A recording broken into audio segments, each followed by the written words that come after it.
Don't bore us, get to the chorus. That's Bon Jovi in a nutshell.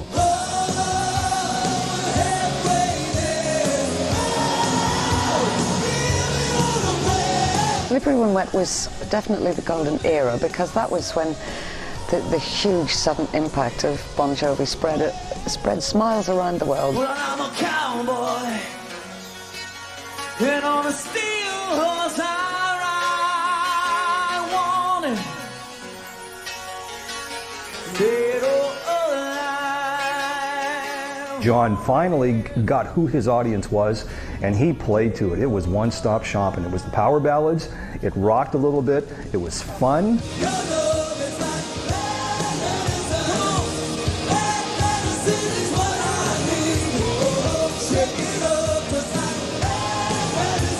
They did break the mold for a lot of what was happening in the metal scene, and they just kind of brought it to a more of a mainstream audience and made metal and rock a more credible genre.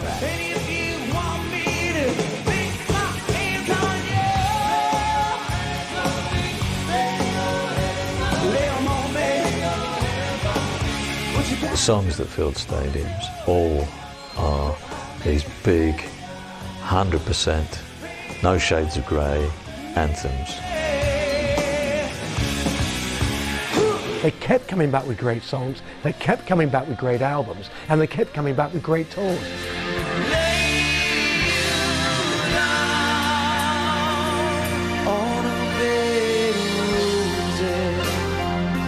Bon Jovi absolutely are a brand. It's been a huge corporate business for over 20 years. Everything runs like clockwork.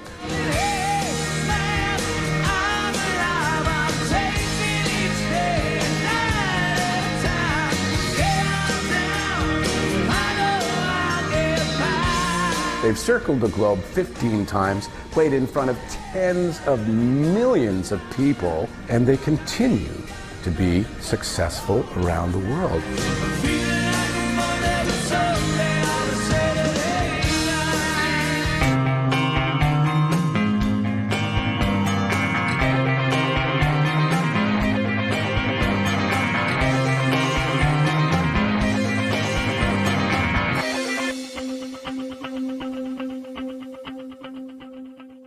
Bon Jovi had a lot of different influences. I mean, Richie Sambora has said, you know, that he loved stuff like Van Halen and Kiss. And then John Bon Jovi, obviously, he's coming from a slightly different background with, I mean, he's always said that Bruce Springsteen was a massive influence. John Bon Jovi was born and brought up in New Jersey, as was David Bryan. John had several groups growing up. Probably the most famous was Atlantic City Expressway, which was an R&B band that David was also in. He did come from I suppose, a semi-musical background. He was always surrounded by music. Apparently he used to bunk off school to play in little bands, and he had friends that were like small-town musicians. And his cousin as well owned a recording studio in New Jersey that was, you know, used by a lot of people, called the Power Station. John spent 2 years there, just basically doing menial chores, sleeping on the floors, and when there was some dead studio time, he would record some demos with whichever musicians might happen to be hanging about. I was working at the Power Station recording studios then, on staff. So John said, hey, can I record my band? And they were in there recording pretty much demos for their band. And they entered a song into a battle of the bands, Runaway.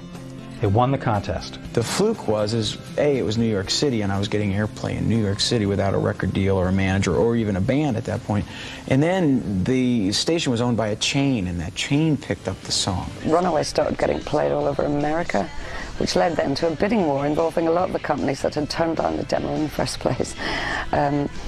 So it ended up between Atlantic and Polygram, and Bon Jovi signed to Polygram and then had to find a band.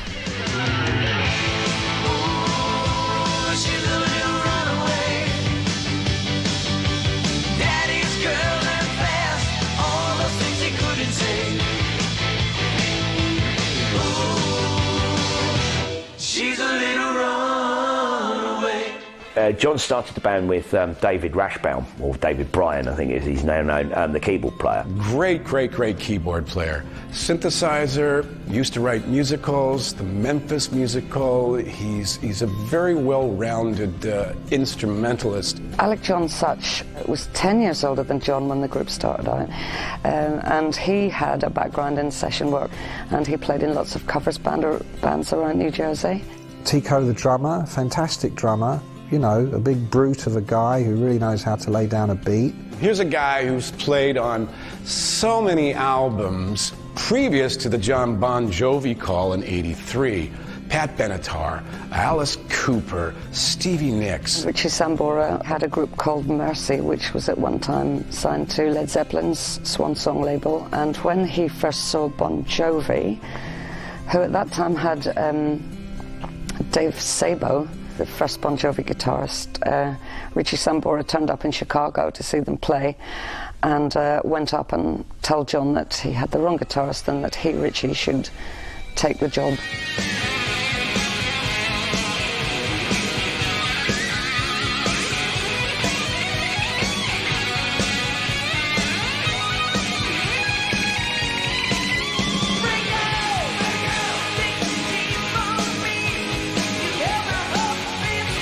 Without Richie Sambora, Bon Jovi would never become successful. The secret of Richie has always been his respect for a song. He doesn't overplay. It's what he doesn't play that says more about Richie than what he does. His solos are well framed and don't go over the top in sense of they finish when it's time to finish kind of thing.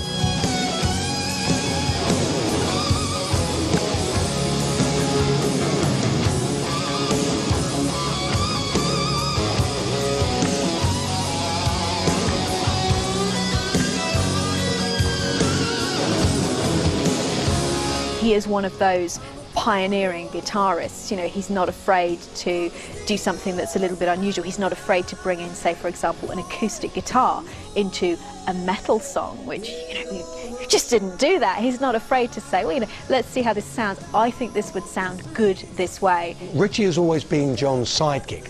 He's the guy that John was lent on a hell of a lot, because the other guys in the band, although they're very important, are very much in the background. It's the formula, it's the chemistry that works. You put these guys who are good at what they do together, and suddenly they're making hits. From the very beginning, John Bon Jovi led from the front. I mean, he's a great leader. He's a very savvy character. He'd given the band his own name. It's his band, and nothing went through that John would not have personally okayed. The debut album came right out of left center. I mean, at the time of Kiss and the hair bands, here's another kid from New Jersey like Springsteen, and they took a lot of people by surprise.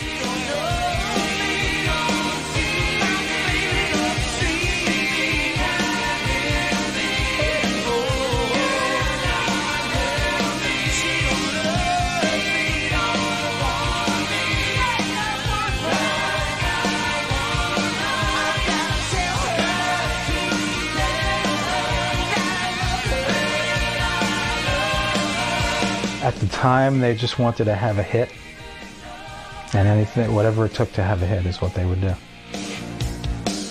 They were really excited to be in the studio, and things were sounding good, and they were getting some notice, and everybody was happy about that. They were really a perfectly proficient rock band, maybe verging a little towards A&R in some parts and towards rock and roll in other parts. But, you know, some of the material was really quite ordinary. They were still finding their feet, and John Bon Jovi himself hadn't quite settled into an individual vocal style yet.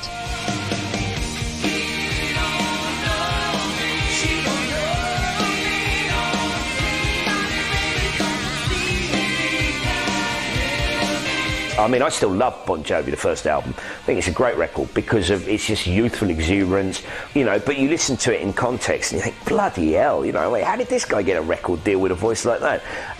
Down the line, it's more cultured, you know, he's a lot more assured, and, you know, I mean, and these days, he uses his voice brilliantly. Well, Roulette is a fairly ordinary rock song, really. Love Lies is a pretty pedestrian ballad. On the other hand, the last 3 songs of the album, which are co-writes, John Bon Jovi and Richie Sambora, the great team to be, those are pretty up-tempo, pretty likeable rock and roll songs. At the time, we were just going for the best rock pop sound that we could, and Tony Bon Jovi and Lance Quinn were producing, and we were just going for make it sound like a hit.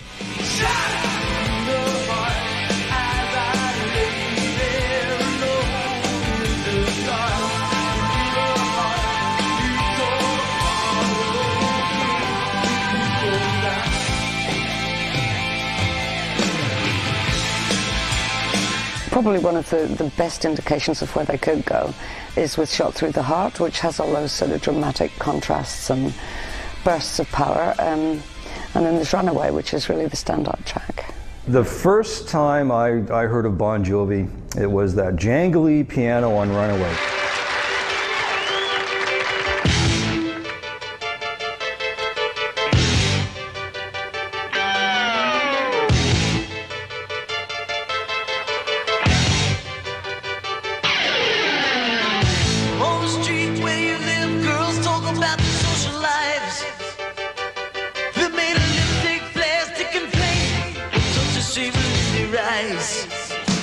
In the very early days, they hadn't quite got the glam rock thing down yet. They hadn't really gone into hair rock or poodle cuts or whatever you want to call it.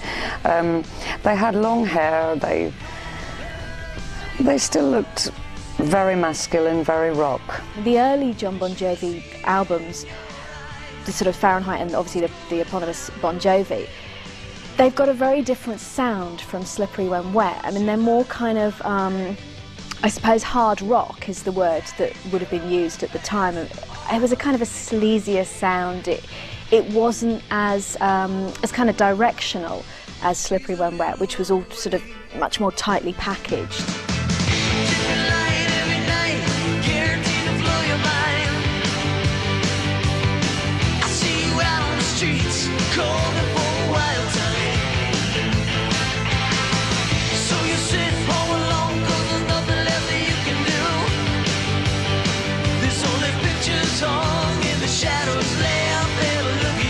The album itself, it settled just outside the top 40 in America, got to number 71 in this country. So that was very, very encouraging indeed for the band and for the record company. So there were great hopes for the next album. The sophomore album is always really, really difficult. Everybody wants it to be the best thing going. They want to make sure that it's not a flash in the pan.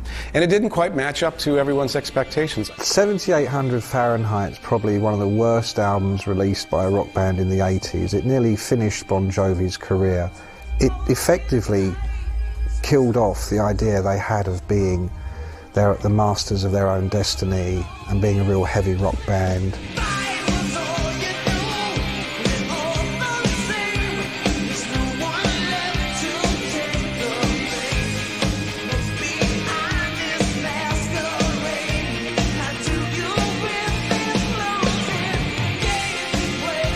They were looking for something to call their own, and they were testing out different waters, but not really getting the result they wanted.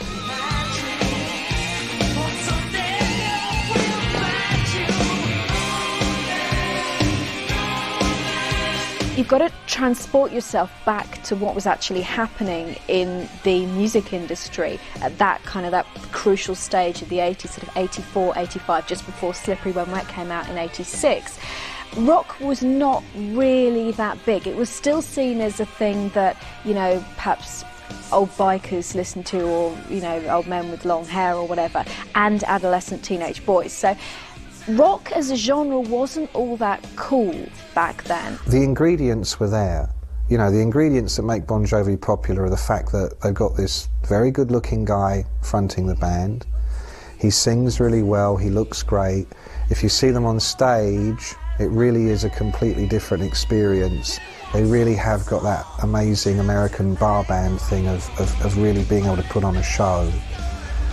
They just didn't have the songs on 7800 Fahrenheit.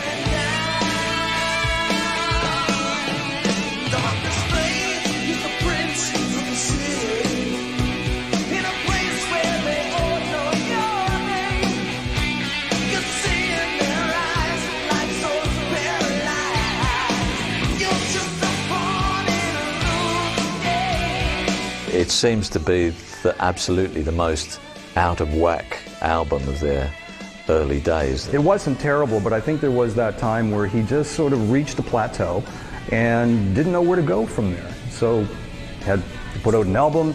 I think he gave it a good shot. I just don't think it was him at the top of his game. There was a real lack of any thread of continuity. There was no, it didn't really hang together that well, the album, I think, although there were some very good tracks that I think people forget quite often.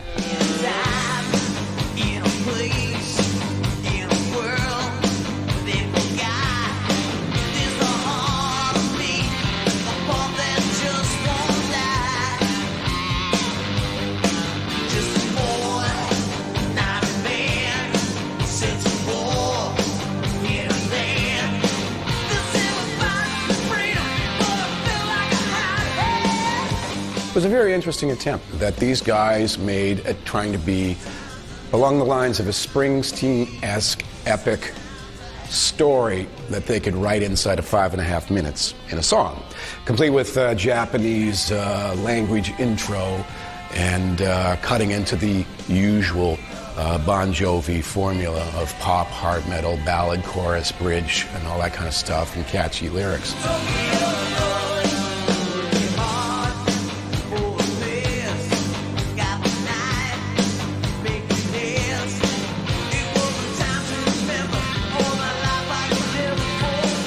It was probably inspired by their experiences touring in Japan. Probably the heart of the song is the red light passage, which is where this sort of thunderous rock sound disappears to be replaced with all sorts of atmospheric noises. And then, of course, the band burst back in to gallop on to the last post, but probably works better live than it does on the record, really. It's a very good live song, and it survived into the set for quite a long time.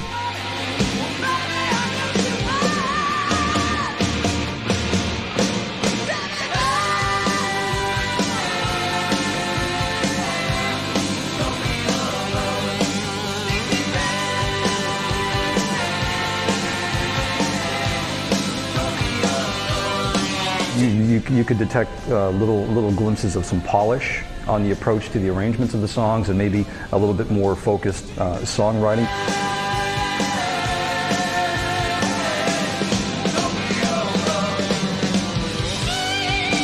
It's quite a dark album in many ways.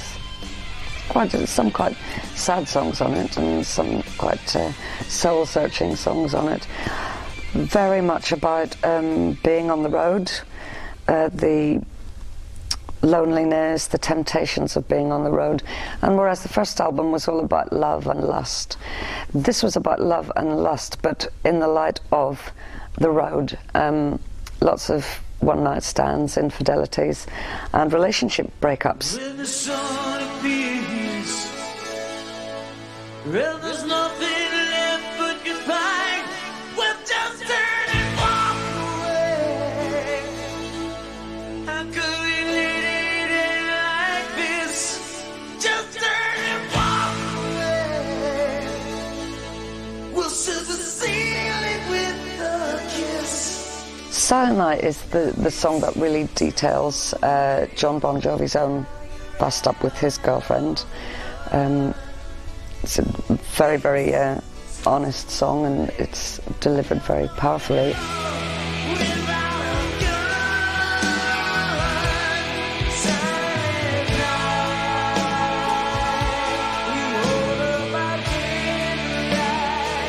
Certainly the Fahrenheit album, yes, it went gold in America. It didn't do so well over here, but there was a single that came off it. They were getting some exposure in the rock magazines. It hadn't pleased rock fans, it hadn't pleased pop fans, it hadn't sold as well as the first album. John himself even said it wasn't as good as it could be. So back to the drawing board.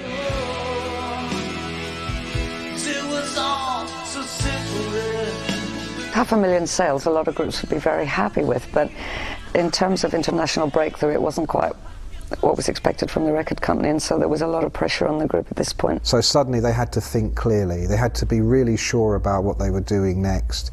They had to make absolutely sure they got it right. And if there was a positive side to the second album, it was that they made damn sure the third album was everything the second album wasn't. So they had great songs, bang, bang, bang, all the way through the album, and if that meant bringing in other people to help them write them, so be it. If that meant listening to the producer and him saying, that's rubbish, that guitar solo doesn't work, let's bang in another chorus, so be it. What they did with Slippery When Wet is design an album. They got a guy called Bruce Fairbairn who understood about commercial sounds. They worked with people like Desmond Child who understood exactly how to co-write hit songs, and they came up with a formula. And I don't mean formula in terms of completely sublimating their own instincts and spontaneity, but what they did was take what they had but put it into a mainstream commercial phenomenon.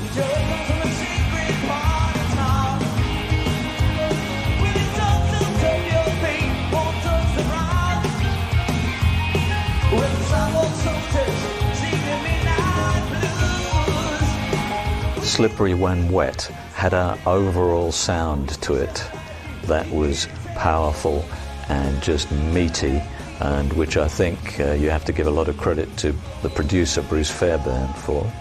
That was the first album he worked with Bon Jovi, and I think he made a real difference.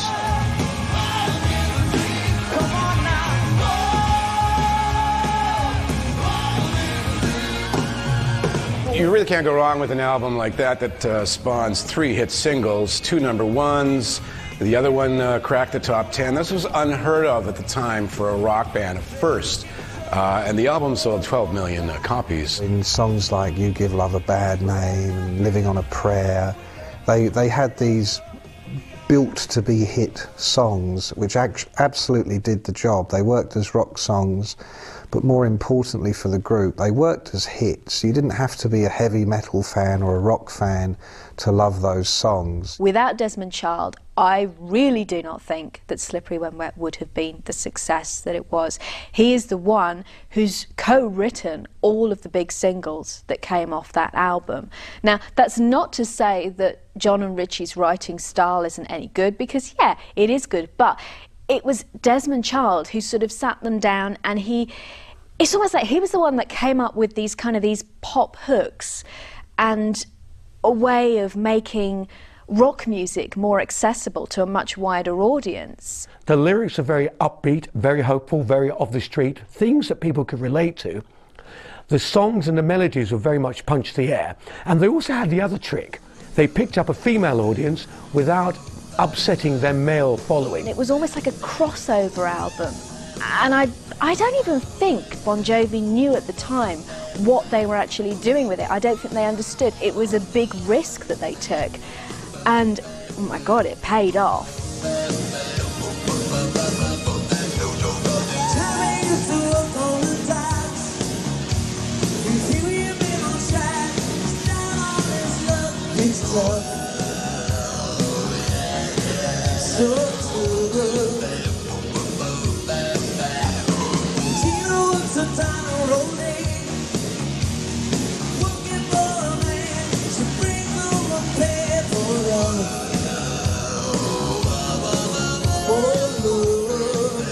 If one song made them, I suppose that was it.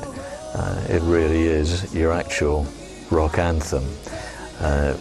One of the things about it that gave it some substance, which they didn't have previously, was the fact that it told a story, and that they actually created a couple of characters, this Tommy and Gina, the Hard Times young couple. It involves these characters that kind of like a Springsteen song, you know, run away together, chase the impossible dream. There's that whole kind of longing to it, which everybody can relate to, particularly teenagers, people starting out at the beginning of their journey. Bon Jovi, not knowing it, lived vicariously through that song. He's still with his high school sweetheart. He's had some ups, he's had some downs, but they still have each other.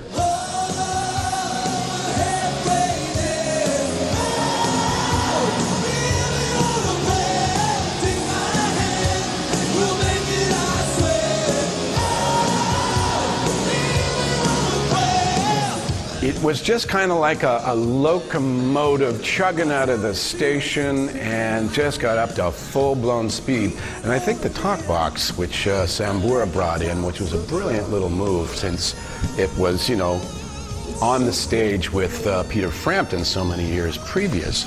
All of the combination of those elements made it just a fantastic song. #1 hit, boom. It was one of the first songs that actually Sambora and John started writing with Desmond Child, and it's got that real Desmond Child stamp on it. It is a reworking of a hard rock song with a sort of a pop formula. You know, you've got these great verses, you've got this real sing-along chorus, and you've got these fantastic production effects.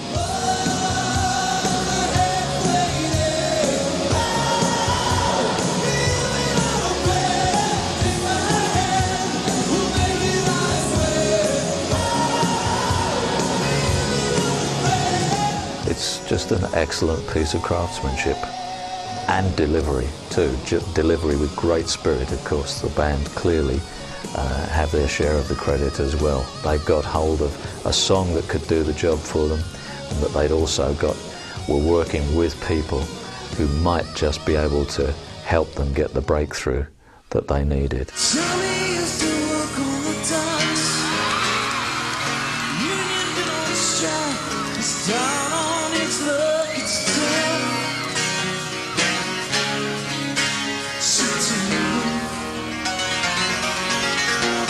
John and Richie, when they write their songs, they write them on acoustic guitars to begin with, so it's not a difficult thing for them to strip them down and perform them acoustically, as they did with Livin on a Prayer on MTV. By some accounts, this was actually the trigger for MTV's Unplugged series.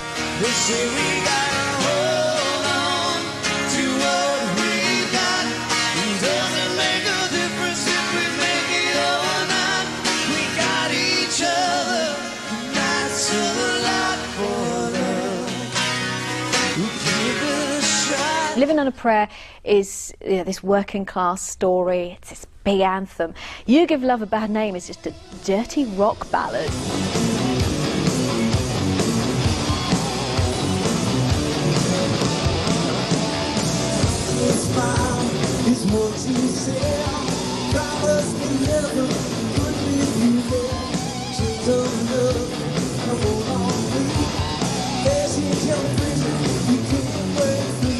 You Give Love a Bad Name became very symbolic of everything that they came to represent. It was a rock song, so, you know, long-haired teenage boys could get off on it. It was incredibly catchy, so, you know, girls could relate to it in the same way they could any other pop song by Duran Duran or Wham. And it kind of showcased the band.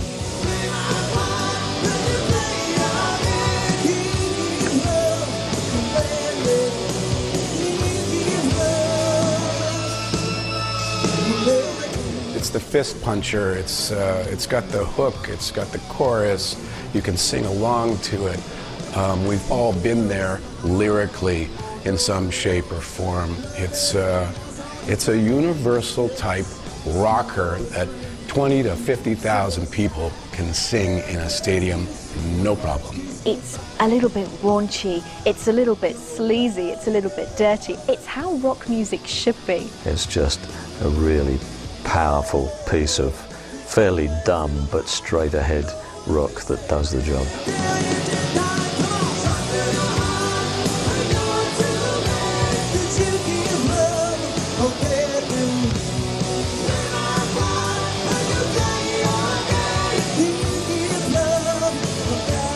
Wanted Dead or Alive is probably Bon Jovi's signature song. It's not my personal favourite, I must admit, but people love it and they play it wherever they go, and it's just immediately identifiable Bon Jovi. Of course, it is a slightly different sound for Bon Jovi, so in that sense, on the album, it's a bit of a relief, and Richie Sambora's able to play a slightly different kind of guitar and so on, which he's well able to. He's a tremendously versatile and very able and creative guitarist, I think. But so he does get a bit of a chance to do something different there.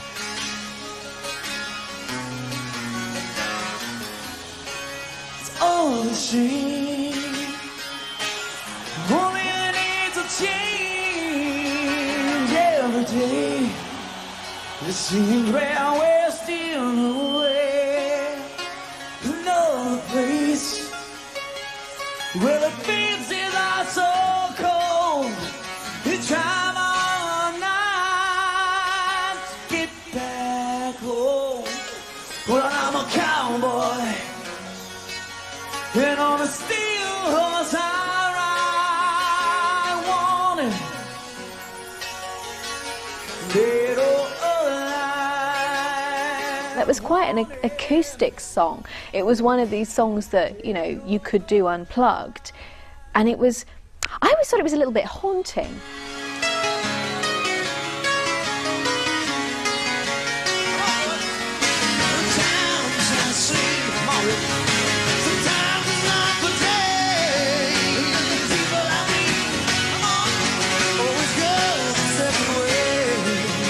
John and Richie wrote that song on their own.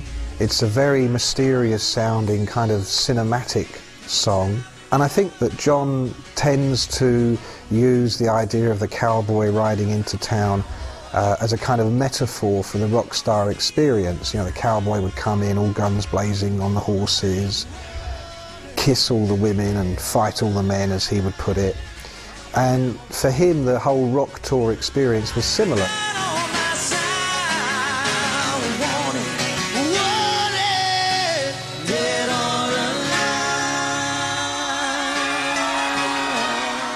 Because of the way the song builds up, you know, he's trying to liken himself as the lone rock star to some lone cowboy, and it remains one of the best songs I think that Bon Jovi have ever written. So good that they even rewrote it as Blaze of Glory.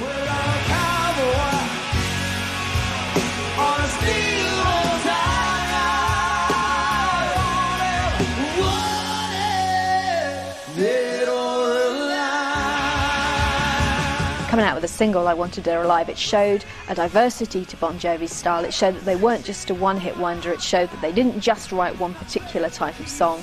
It showed that they could do lots of different things. Slippery When Wet was maybe not the peak of their career, but definitely the golden era, because that was when the huge sudden impact of Bon Jovi spread smiles around the world. Everybody looks back on that period, and those singles are indelibly remembered.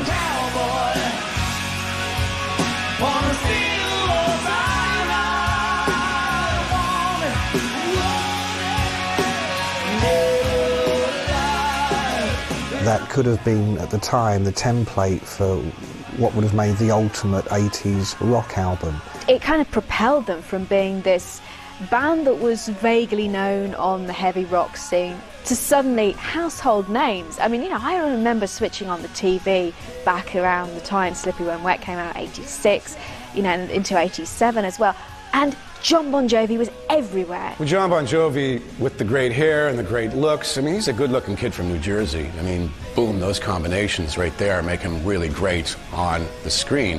MTV at the time was just starting to pound out stuff, and absolutely that would help album sales. There's a lot of people who will tell you that New Jersey is actually a much better album than Slippery, and I'd probably agree with them. The crucial difference was, in the 2 years between the albums, CDs had suddenly become really big business. So now, instead of concentrating on a 10-track LP with side 1 and side 2, which is how they sequenced and formatted Slippery, they've suddenly thinking of CDs. There's no longer a side 1 and a side 2. You've suddenly got extra space to do extra tracks. So suddenly you've now got more tracks, more time, and also because they'd had such a huge success, more money spent on it. Same producer, same assistants on writing the crack songs, or some of the crack songs, in Desmond Child. And the band all fired up ready to go. It was very much go in there and let's make the sequel. And the cover kind of was neat, but inside, and this is what this band is all about, it's the music, it's not the album covers. It was definitely a worthy successor. The production was top rate. Again, the formula was there. The hooks, the choruses, the big Bon Jovi sound, the driving backbeats.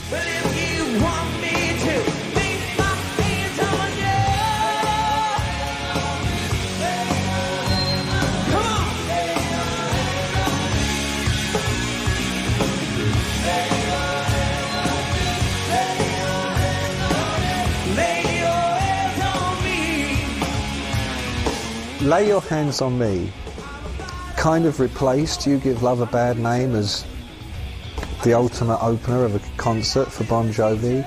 It gave them a new way to start the show. It had this very moody beginning, went on for days, and then suddenly, of course, it explodes into this huge chorus and the curtains would come back and the lights would go off and bingo, we're off and running. There it goes again. Yes, it's Bon Jovi and Lay Your Hands on Me.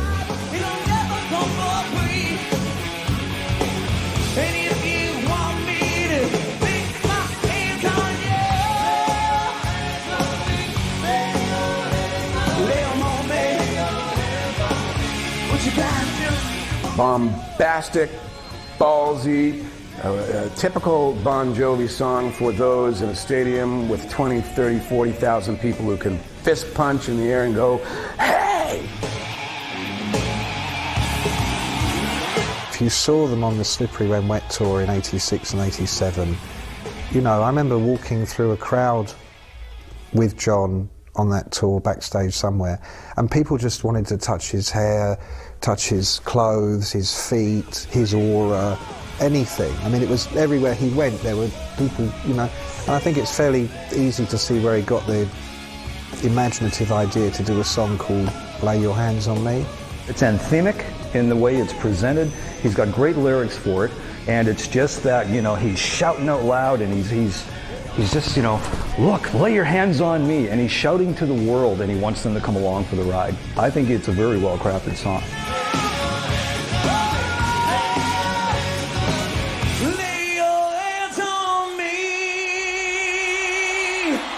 Desmond Child co-wrote most of New Jersey as well. Bad Medicine is a fantastic single. Again, it's harking back to the sound of You Give Love a Bad Name, with that kind of dirty sound with the shouty vocals and stuff.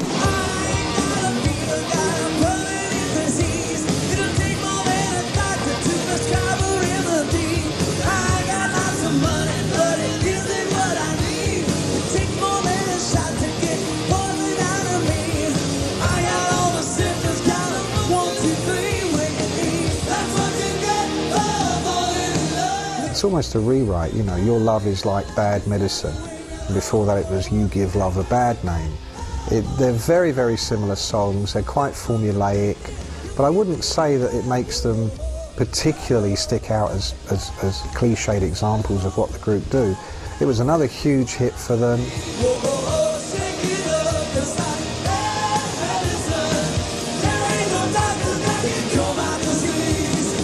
It's a great stomping rocker. Nothing original about it, except it just works. It's a great riff and it hammers it out.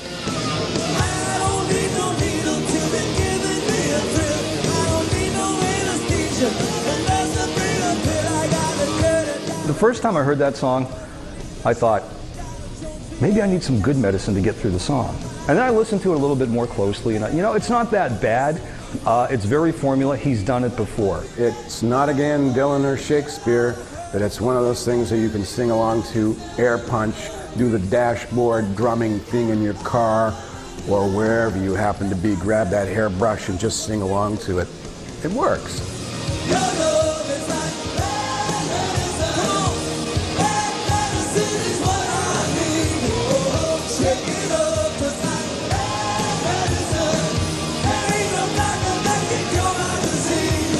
Bon Bon Jovi are one of these diverse bands that they just seem to be able to do any kind of song. They can go from the heavy rock through to this kind of power ballad. And I mean, it's interesting that as Bon Jovi, a band, has carried on throughout the years, they've kind of lent a little bit more towards these sort of power ballads. And, you know, there's a big audience for these kind of songs.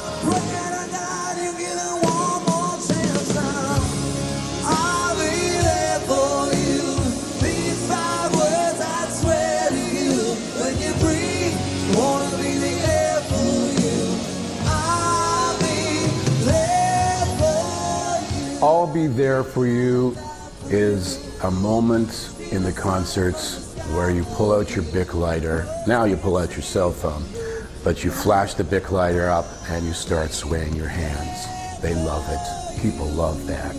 It's slower, it's quieter, it's a bit more ruminative, and the melody actually has some nice little twists to it, which make you think, well, they do have a wider range of melodic gifts than they normally reveal.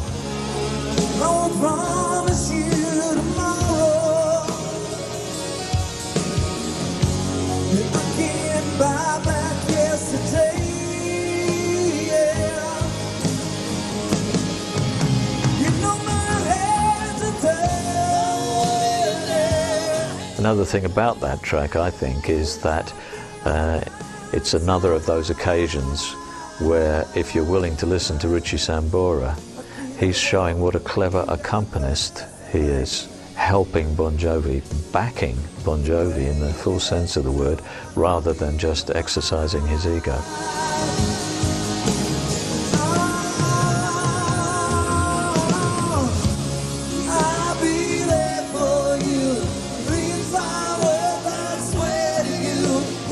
Ended up releasing something like 5 or 6 singles from that album in the end, and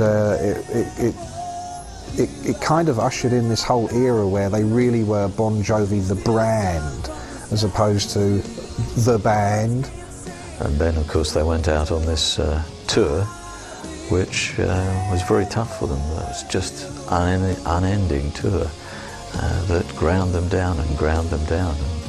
Nearly ended up finishing them after 4 albums. It was very tough. What you've got to remember about Bon Jovi is pretty much from 1983 to 1989, they were working non-stop. Touring, recording, they got into a cycle. It was desperately tough, but that's what John wanted to do. And you imagine what a band is like. Most bands go on the road, and within 3 or 4 months, they're starting to see the negative aspects of each other. They hate each other. They can't live with each other. And that's what Bon Jovi were facing in '89. We were becoming a business. No. And it wasn't like, let's sit around and churn out hits, but it was, well, we have to go to this shareholders meeting. And we'd sit around and go, what? and it became a drag at the end of the tour. Not during the tour, but after it. Yeah. That it was like, we have to go talk about deals now, and we have to do this in our management deal and our record deal and our... And everybody just sat around going, you know what, I don't want to do this anymore. No. You know, let's not. So I wanted to stay together, but only if it's fun. There were a lot of rumours going around at the time, certainly that I remember, of Bon Jovi having split up, because John Bon Jovi had gone on to do his solo stuff, Blaze of Glory, and he'd done the Young Guns and all that. And I think a lot of people were looking at it thinking, oh, hello. There's a split. They've had their big album, they've had loads of big singles, so in fact they'd had 2 big albums, and this must now mean that the band has split up. But they were apart from each other. They could explore different aspects and avenues of their musicianship, especially John and Richie. And it was also a break which happened at a time when the era Bon Jovi represented, the hair metal era, was imploding. It was starting to fall apart at the seams. And by not being on the scene as Bon Jovi, in a way, Bon Jovi separated themselves off from what was going on. So they could come back in '92 with a different type of album, and nobody said, oh, failure, anachronism, band of the 80s, we don't need them in the 90s at all. The early 90s was a difficult period for any band who'd been a huge success and had a lot of hair, you know, in 1989. Because obviously the onset of grunge came in and gave corporate rock a damn good kicking, and most people will agree that corporate rock needed a damn good kicking. And because it made everybody buck their ideas up. You know, I want there to be another album, absolutely. Yeah. You know, I want it to be bigger and better than we've ever been. What Bon Jovi did was kind of reinvent themselves. They got rid of the makeup, got rid of the spangly clothes, cut all their hair. John lost the poodle haircut, which everybody had known him for many years. And they did do some really good songs. They still kept some of the same outside writers. They still kept churning out the hits.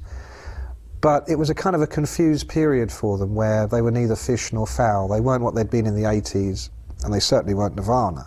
So they came back with Keep Faith, and they had changed their style somewhat, but they're still big rockers that would have sounded good if John had had big hair or short hair on the record.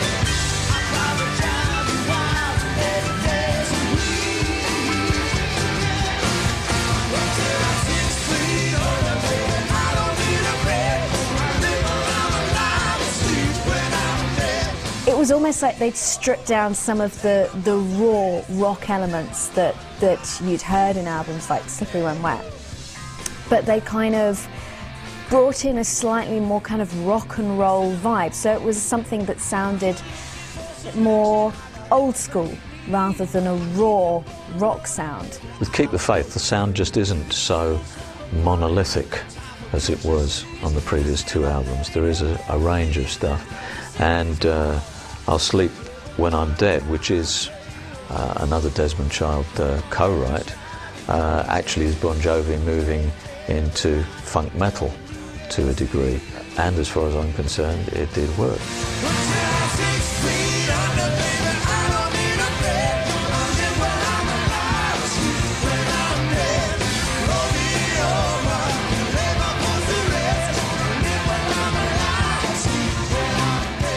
Sleep When I'm Dead puts a smile on your face. I mean, Bon Jovi can't perform it without smiling.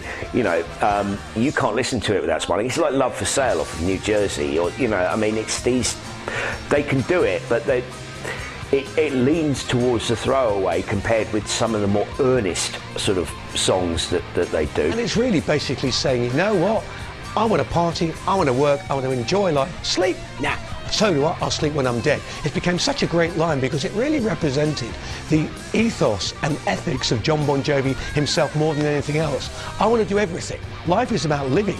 This ain't a dress rehearsal, so get on with it.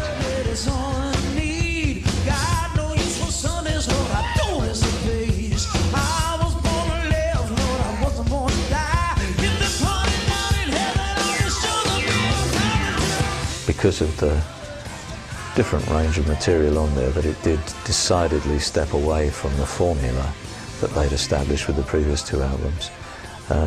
It did have something going for it, I think. Bed of Roses is one of those songs that proves, you know, that Bon Jovi pen really catchy material, you know, and that's what hooks in huge amounts of fans.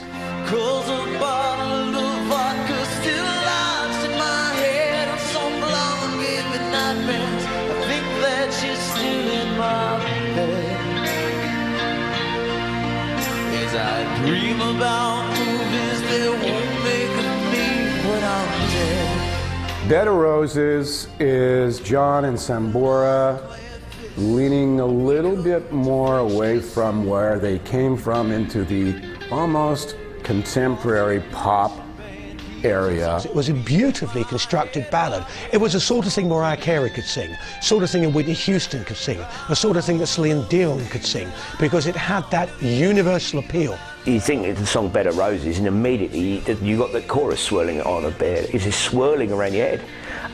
You know, so you immediately know the song. You know, you might not even be able to say which album it happens to be off, but you know it.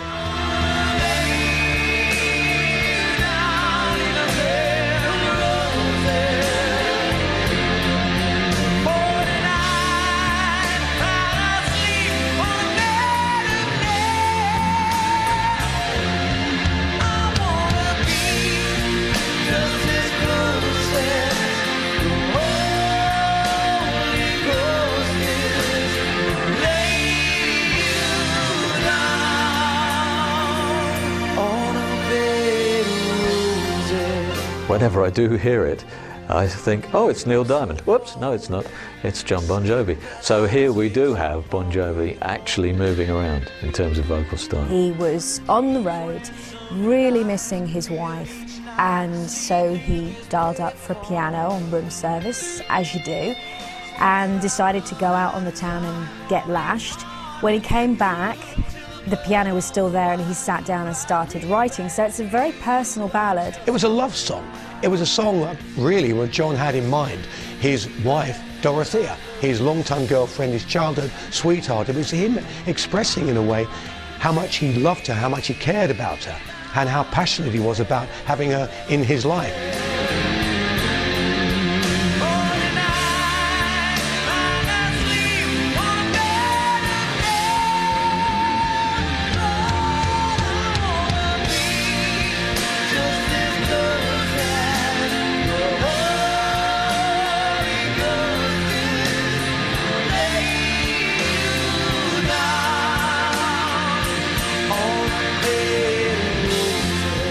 Keep the Faith was clearly a disappointment to Bon Jovi's hardcore American fans.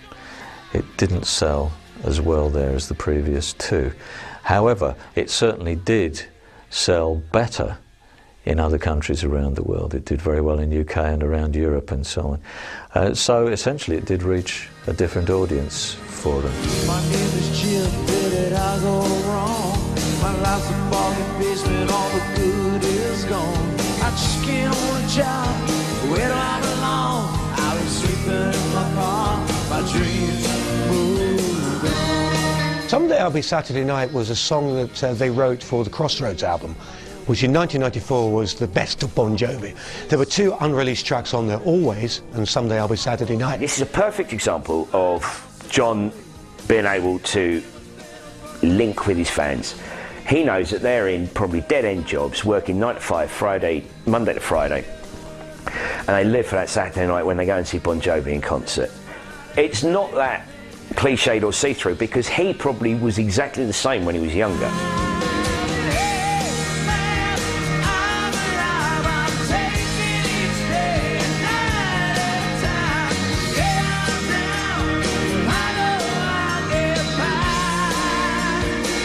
They name these characters, these people who are in hard times, who have their Monday, but they want to be Saturday night is the image.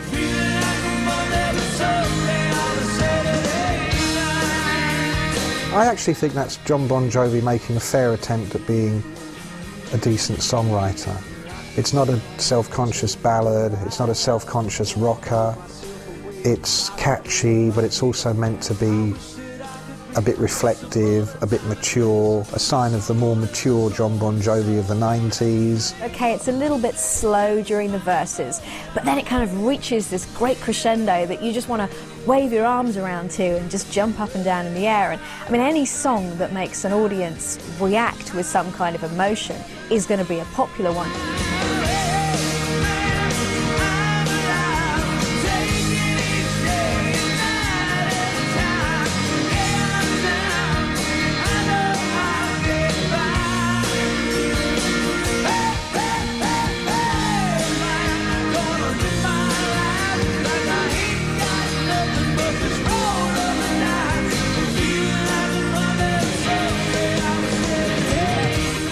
This is one of the new tracks that was on the greatest hits, and it probably could have gone on any other Bon Jovi album and really, really worked.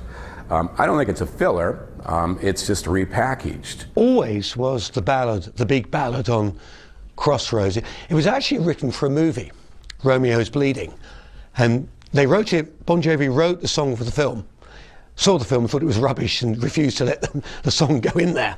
So they put it on Crossroads. If you want to talk about what the best Bon Jovi ballad of all time is, it's Always. You know, whether you like that song or not, it's a bit like Whitney Houston doing, you know, I Will Always Love You. It's just one of those songs that, love it or hate it, there's not much you can do about it, it just conquers all.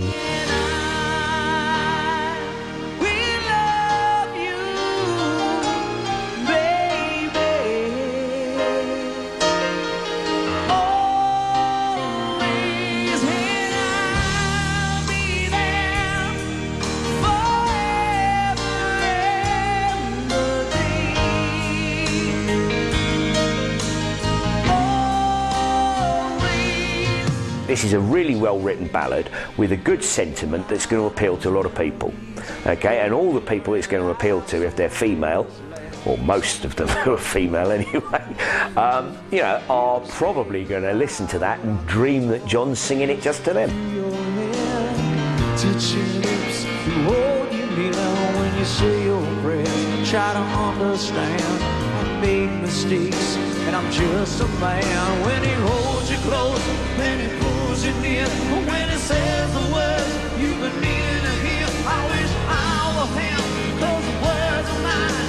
Say to you till the end of time. It's one of those songs that gets played an awful lot on the radio because of what it's about, because it's a well-written song and because it's a slushy love ballad. I'm pleased to hear them using different sounds, drawing in strings, a bit of the cello sound there.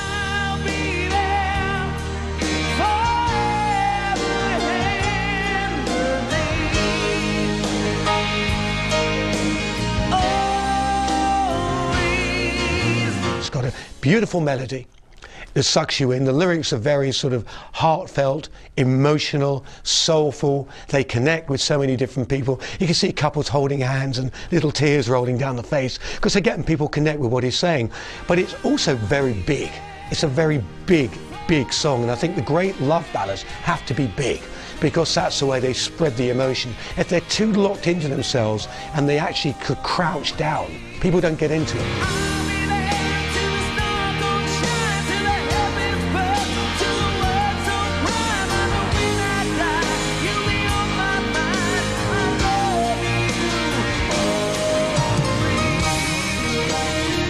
I'd say that Bon Jovi are a really great rock group with pop sensibilities, and that's the bedrock of the music they make. Whichever way you look at it, as much as you want to try and ignore Bon Jovi, you can't, because they're such a massive band. You can imagine perhaps seeing Bon Jovi in a tiny club around the time of the first album, and it just seems odd now, even if you think about it, because they just, you know, everything they do is big. They kept coming back with great songs, they kept coming back with great albums, and they kept coming back with great tours. They're just this enormously successful, incredibly competent, slick machine that's just going to go on and on and on for as long as they want to.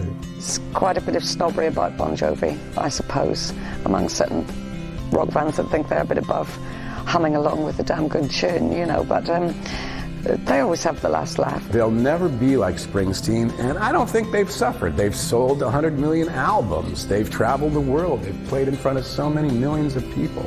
It's just made them become better songwriters and players.